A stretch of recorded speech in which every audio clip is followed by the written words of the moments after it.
Hi guys, welcome back to my YouTube channel. Please watch the full video, hit that like button and do not forget to subscribe my YouTube channel. Let's get started.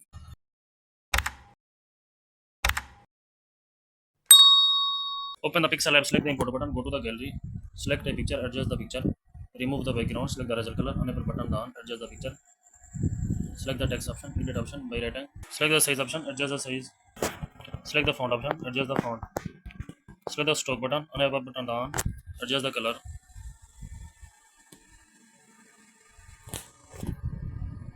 save the picture, select the save option, adjust the save confirmation, select the import button, go to the gallery, select another picture, adjust the picture, remove the background, select the result color, enable button down, adjust the picture, select the copy option, copy the picture, change the background, select the color option, adjust the color.